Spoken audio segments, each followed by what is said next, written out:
New York's Empire State Building flashes in red and white like a siren, a sky-high tribute to the ambulance workers tearing through the streets below, carrying COVID patients night and day to hospitals across the city. Nearly 1,000 people have died here, roughly a third of all US deaths in one single city. I've welled up in tears at times, you know, when we take somebody's loved one out of their home. Nobody's allowed to go with the patients. So we literally just take their loved ones, and oftentimes we know that they will never see them again alive. And these people will most likely die in a bed alone. It's profound sadness.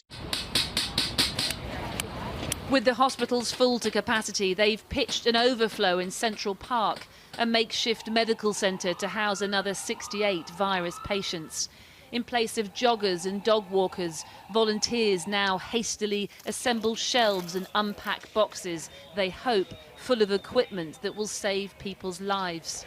We expect to be full by the end of the day tomorrow. So we have ventilators in an ICU that are set up and ready to go. And this is why they need it. Look inside this emergency room at Brookdale Hospital in Brooklyn. Groaning patients are lined up, bumper to bumper, along tightly packed corridors. And every ward, every inch of this hospital and its 370 beds is being overrun by COVID-19. Well, this is a war zone. It's a medical war zone. Every day I come in, what I see on a daily basis is pain, despair. It's not easy coming here when you know that what you're getting ready to face. More than 20 patients have died here, and the morgue is already full. So outside, the now familiar sight of white refrigerated trucks to shoulder the overflow.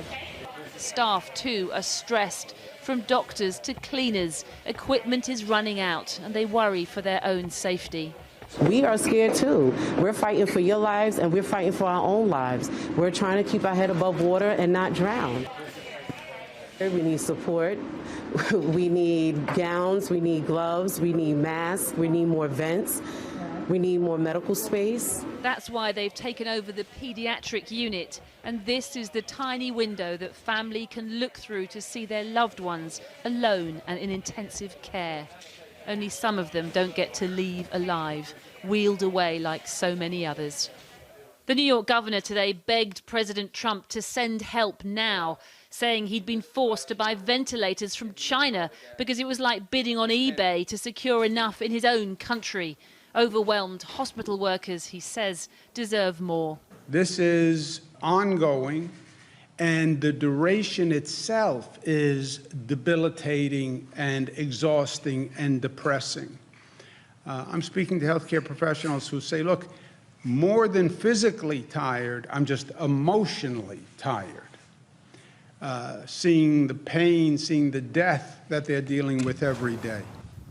As bad as New York is, other states like Florida are brimming with infections too. So these two cruise ships with hundreds of passengers have been ordered to stay offshore. The Zaandam sailed from South America and was scheduled to dock on March the 21st. But with 4 dead on board and 100 others ill, the governor has refused them entry. They say they're looking for quarantine space to isolate all 415 passengers, but until then, they'll be left stranded at sea. Well, the pain there you saw there in my piece on the ground is, of course, translating every day into economic pain. Today, the investment bank Goldman Sachs said it now expects growth in the US in the first 3 months of this year to plunge 9% and a staggering plunge of 34% in the second quarter here in the US in the months ending in June.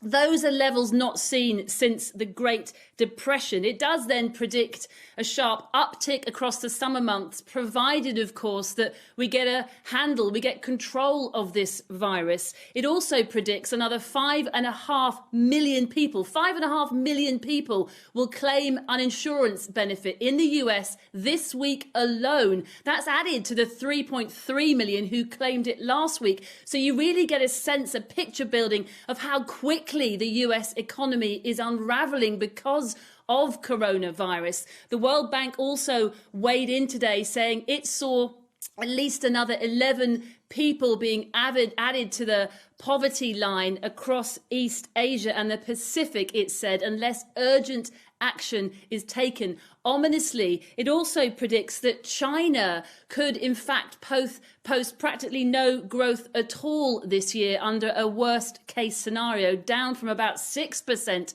growth in 2019. So you put that lack of growth in China together with pain in the US, and what you have is the world's two biggest economies suffering this year. And as we know, if they suffer, then the rest of us suffer too. And the only conclusion we can draw is that it will take a long time for everyone to recover. Siobhan Kennedy. Well, I'm joined now from Annapolis by the Republican governor of Maryland, Larry Hogan. He issued a stay-at-home order yesterday in order to slow the spread of the virus in his state. Thank you for joining us, Governor. Every day we see sort of bizarre contradictions between what state leadership is saying and what the president says in his press conferences. Are you, as the leader of a state, able to do what you need to do to protect your people? Well, look, it's really the federal government and all the states taking the actions that they believe are necessary to keep our citizens safe and keep them alive. And we're each taking independent actions, but we're also trying to work together. In addition to being the governor of the state of Maryland, which surrounds our nation's capital, right here in the Washington area, I'm also the chairman of all the nation's governors. And we've been working together with the federal leaders, but quite frankly, we're in an extremely difficult situation here in this global pandemic that is impacting you in the UK, and it's now gripped the United States, not just in New York, but all 50 states in America, and right here in the nation's capital region. In my state and neighboring Washington, D.C. and Virginia yesterday had a stay-at-home order. 14.5 million people are now required to stay in their homes, and we're about 2 weeks behind New York, where you're just seeing what you were just talking about. The same crisis is about to hit us here. You have a very different healthcare system to the one we have over here for people who don't have their own means.